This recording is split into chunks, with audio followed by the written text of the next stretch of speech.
It's not news that the world is experiencing a global pandemic that has seen nations take drastic measures to keep its citizens safe and healthy. Coronavirus, also known as COVID-19, took the world by storm. And unfortunately, Nigeria is not left out. Coronavirus is an infectious disease caused by a newly discovered coronavirus. I think what people don't know is that coronavirus has actually been before. This particular strain is just a different one. And these things have been around here and there. Corona is not quite a new thing, as they're trying to make us think. At least 4, 5, 6 years ago in America, they had discovered a strain of it. They've been experimenting with it, and so on and so forth. What is new is that nobody really anticipated that it would be such a pandemic. All these people that they travel, I'm going to travel, I want to travel. See their travel now. Now from there they bring all these sickness come. We black, we don't get this kind of sickness. All the days for our forefather, you don't hear anything like this, say this kind of sickness. No. On the 29th of March 2020, President Muhammadu Buhari addressed the nation. In his speech, the president ordered a 14-day lockdown in Lagos, Abuja and Ogun, worst hit areas of confirmed COVID-19 cases, so as to curb the spread of the dreaded virus. Based on the advice of the Federal Ministry of Health and the NCDC, I am directing the cessation of all movements in Lagos and the FCT for an initial period of 14 days with effect from 11 p.m. on Monday, 30th March 2020. This restriction will also apply to Ogun State due to its close proximity to Lagos and the high traffic between the two states. Businesses shut down.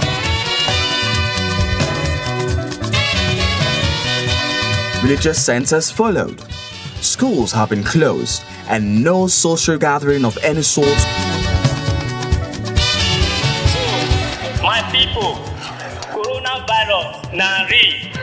Coronavirus not be rumors. Coronavirus not be politics. Coronavirus not be APC and PDP. Remember, coronavirus not get hand. It not get leg. Wait for 14 days you go know who get hand, and government don't make provision for people when you go get her, or people when volunteer say they want to test, rate not dey boku for us. The big question is, why 14 days? That is the only way that you can halt the contamination and the spread of this thing called COVID-19. It's within day 1 to 14 days. So when you are within your home, or rather you are at home, you'll be able to identify who is sick. And so for us to be able to reduce the impact of transmission, we need to cut the crowding, the coming together of people. Most people infected with coronavirus will experience from mild to moderate symptoms of major respiratory tract infection like cough, catarrh, sore throat. What is most worrisome about COVID-19 is that it spreads so quickly and so easily in multiples. So one person can infect all the people that he comes into contact with that day. As we know, it's being transmitted via droplets of saliva discharged from the nose when an infected person cough or sneeze. So that is why most especially it is better you have good etiquette about your respiratory hygiene and practice. This virus has no leg, no hand, it can't move. We are the one that is transporting it as a human being. It's not news now that we don't have a treatment for coronavirus now, and we don't have a vaccine for it yet. And therefore, the only way is to keep people apart from themselves for a season. One of the preventive measures, we should wash our hands with sanitizers and the likes, I think. And also, the social distancing also ought to be abided. Just because of COVID-19, that does not mean that people don't come down with some other illnesses. We just need to understand that they are not being punitive, as it were. They are just being preventive. So we need to look at the motive. The government doesn't want to shut us in to punish us.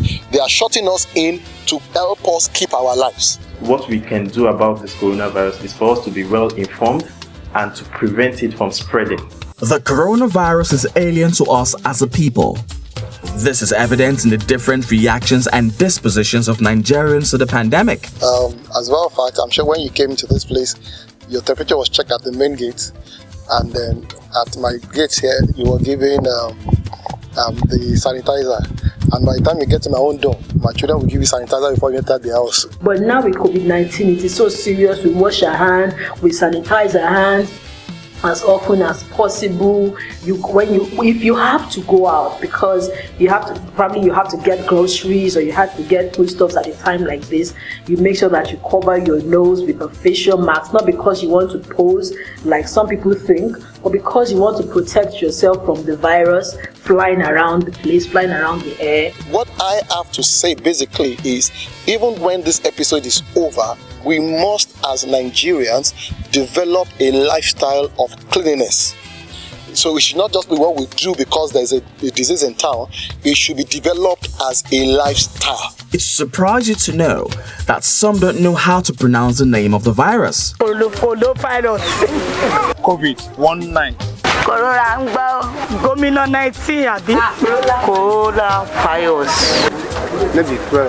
Some do not even believe it exists, while others are just negligent of the severity of COVID-19.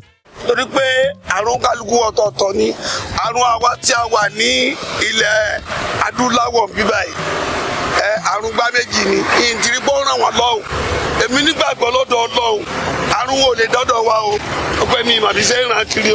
Oga, people are not too much interested in coronavirus. What people are interested how to feed them, take care of them. Are you hearing? I'm telling you the truth. I'm a Nigerian. Are you hearing me? If the government should give order today that let everybody go out for a business, okay, you see everybody put for street, the hustle.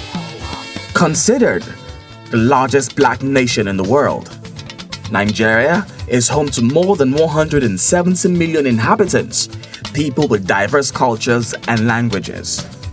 However, despite their peculiar differences, one thing is common to the people, and it's the fact that religion plays a major role in their daily lives.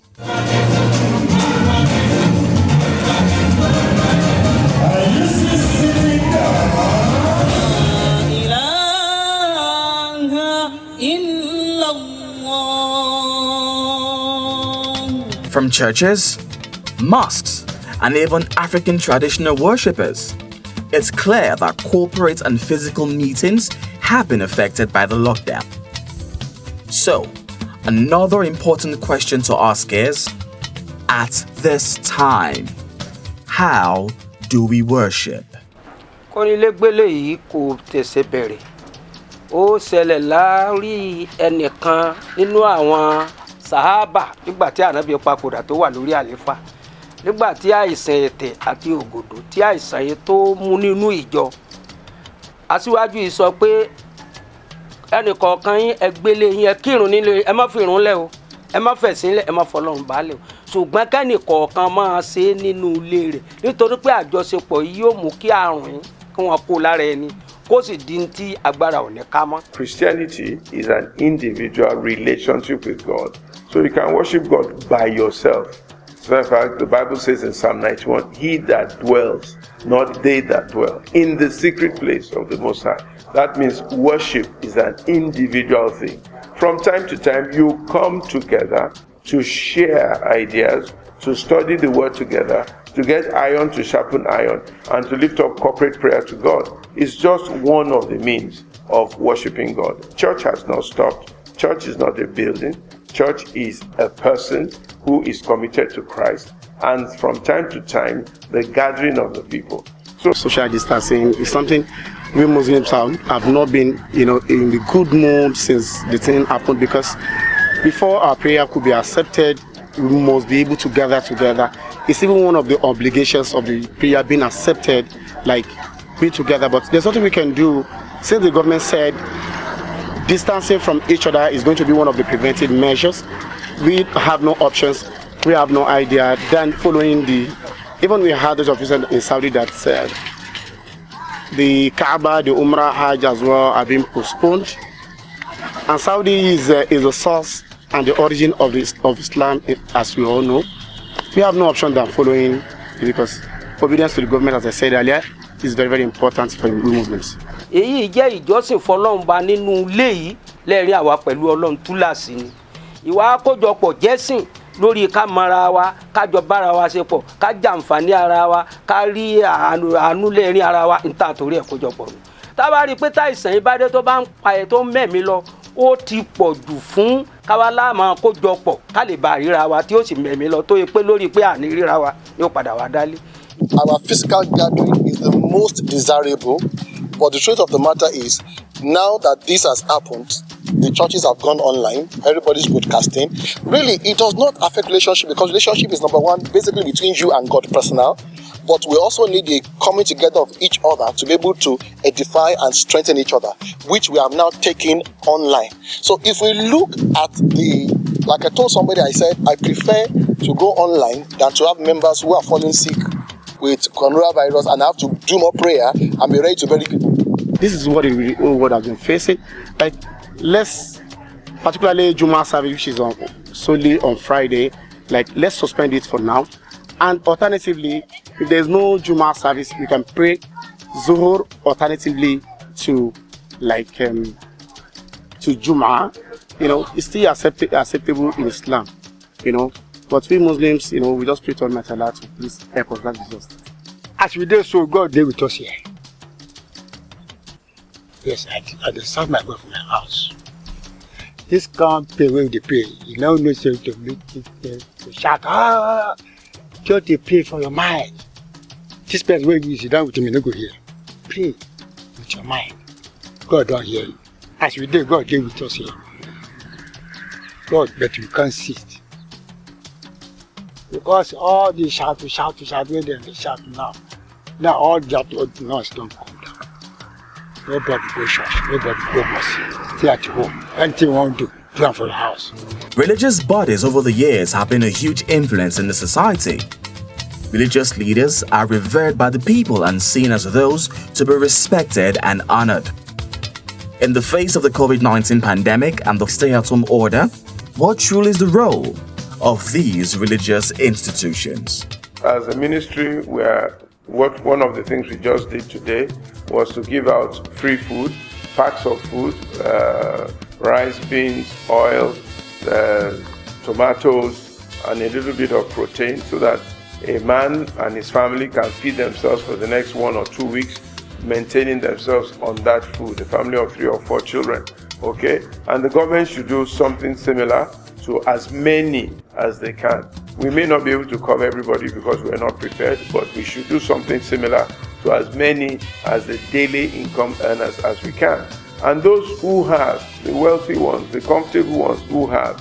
So for instance, if each wealthy person could take care of another 10 or 20 people who do not have, then that will also help the government to work it out. If each church could take care of 50 to 100 people, each mosque do something similar, I think working together, we'll be able to arrest this thing and have palliation for people.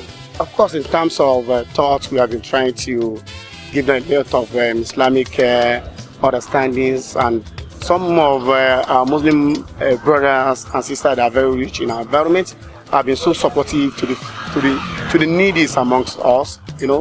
We just try to implore each and every one of them to increase their efforts so that we Muslims will not be able to lack. We're a church without walls, church without members. Every single Nigerian is a member. Every single person, human being, is a member of God's family. So we give it out to everybody that needs it.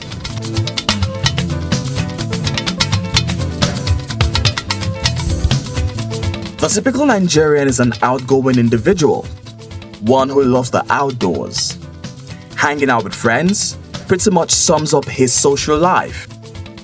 14 days without this normal seems like a lot to handle, especially for people in Lagos, the New York version of the city that never sleeps. All of us know in danger, but because everybody knows, I don't have money. The person may not get money. I go to her. They say they stay for house with his wife. You better make Corona kill you than hunger. So, you better make Corona kill you than hunger. Listen now, you know, all finger is not equal. Àwọn tó ti lówó lọ́wọ́ sí, àwọn yẹn sì wọ́n wà ní ara wọn sí, wọ́n gbádùn ara wọn. So àwọn tí à lówó lọ́wọ́ sí, wọ́n ní ká wà ní pẹ̀lú ọmọ, pẹ̀lú ìyàwó. Báwo la ti fẹ́ ṣe? Staying at home, my woman just talked to me anyhow today. That's a shameless man. Your mate, what did I want to do? If I can't go and sleep, I can't keep myself, so I need to put on my dress, then walk away. So to avoid trouble, to be beaten at home, I need to move away from house. I'm tired of living house without any food, without provision or nothing. I'm tired. Please, government should please, I'm begging government to help us, all we poor that we get, help us. Yeah, I'm outside because I'm tired sitting at home, watching TV and other things. I'm tired, so I don't have right to sit at home. Nobody will, trample on my human rights, my fundamental human rights. I have my right to go out because you are not taking care of me. I pay tax, my brothers pay tax, everybody pays tax. Nigeria, Yoruba pays tax, Igbo pays tax, Hausa pays tax. Where is our tax money? Where do you keep it? I'm sitting at home, I'm tired. I'm tired, I don't get to sit at home anymore. That's why I just come out to say hi to people on the streets. I am outside now to do what? Fact finding. Fact finding. I am outside to see what is happening. I am outside to see whether the law is obeyed. I am outside to see that government is a failure. They have failed. Where is it at home? Look at how people going out. Government have failed by telling me, putting me in house arrest. Sit at home without any provision. Hunger and coronavirus is just like Satan and deep blue sea, which were in the middle. Both the hunger, both coronavirus, they are not my friend. Meet Sandra, a media marketer who lives in Lagos, as she takes us through what her new normal is and the challenges she's facing adhering to the stay-at-home order. It has affected me strong, I'm usually mostly out with my friends and all that. I go out to watch movies, go out to have drinks with my friends and all that, because I work Monday to Friday, and the weekends is when I have to do all of that. And it has affected me because even now, my weekends, I can't go out, I can't do anything, I can't see my friends, I can't, go see a movie or go to the mall, just have fun, or go have ice cream or pizza or whatever, normal things that I do. I can't do. I'm grounded. It's almost like I'm in jail. The directive by the president was given on Sunday, March 29th, and it was to take effect 30th of March, 11 p.m. Monday the next day. For an initial period of 14 days with effect from 11 p.m. on Monday, 30th March 2020. A major concern for many was that they didn't have ample time to prepare in terms of stocking up groceries and other essentials needed to stay at home for such a long time. So the lockdown was supposed to start on a Monday at about 11 p.m. So yes, we had the whole of Monday to prepare. I didn't stock up on everything that I needed in the house. That's the reason why I went to the store to get some more things for the house. Food, mostly food and groceries. For the youths, the stay-at-home order is seen as an opportunity for recreational activities. Football on the streets has become a daily affair. Since schools are not open, they might as well make the most of their stay at home. Although, not all are using this time at home productively. Some youth are engaged in negative vices. Drug abuse is on the rise, and this poses a great threat to the future of these youngsters. In spite of the lockdown and directive for all to maintain social distancing, some Nigerians felt it was an avenue to keep fit since businesses and offices are closed. With that, We've witnessed a huge number of people exercise in major streets of the Lagos metropolis, flagrantly disregarding social distancing rules. But if it is football or aerobics, these things can be. They were doing these things before before lockdown, and they can do it after the lockdown. Citizens should obey these orders. So if you want to play football, please, you can play football after the virus has been curtailed and after we have been allowed to go back to our places. That's my advice for anybody who wants to play football or learn. You can even learn skills using your phone, using your television, using your laptop. But please don't endanger your life and don't endanger the life. Now, when you go back, you are coronavirus negative. You go and play football or you do aerobics. And in the course of, squatting and all of that, somebody does beside you. And you get infected by, I don't know how these things affect other people and all that. So, and then you go back to your house where you have 5 people living in the same household with you, and you infect everybody. Enforcing the stay-at-home order has been the sole responsibility of security operatives. The police, the military, Civil Defense Corps, and other paramilitary personnel have been deployed to ensure compliance in and around all affected areas. We have our personnel at the front line working closely with the medical team, because for them going around to trace those who have contact with persons who test positive require some level of risk that involves security coverage also. So we have police officers going with them. We also have police officers deployed to ensure compliance with the restriction of movement order. For arrest and prosecution, and if a way life can be protected is for people to obey the stay-at-home order, then the security officials must do everything possible but safe to ensure that there is obedience to laws by various states. One of the governors in Nigeria said that he told the security officials that they must act with a human face. That means you don't go about killing people who are hungry. You don't go about, some people are refusing to stay in their houses because they earn daily wages used to take care of their households. You will not blame such people if they are out on the streets, even though there's a lockdown order. You will not blame them. It may be wrong, but they have not received food. They have not received the rice and the spaghetti and the tin tomato you promised. You see, this is not the conventional law enforcement. You're not dealing with the normal crimes you're having on a daily basis. You're dealing with an extraordinary situation. Here you're dealing with citizens that are tense. It's not the armed robber you are chasing or the burglar that you're chasing. You are trying to curtail the spread of a virus. Now, citizens are majorly the target of that virus also. Policemen also are vulnerable to the virus. The situation is already tense. If you use the conventional approach, you will compound the situation. So definitely, it requires a lot of compassion, a lot of sympathy, a lot of human feelings in enforcing this particular order. It's more of a persuasive enforcement. Since the roads are empty, you find young people playing football, doing all manner of sports on the roads, still coming together closer and not maintaining the social distancing guidelines. That became another challenge for us to really work on.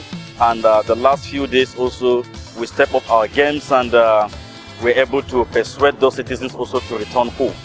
We have laws that we can charge them. But we are not looking at the option of charging, prosecuting. We are looking at the option of persuading. The military also, please don't hit anybody, don't attack anybody, lest we have an Arab Spring here.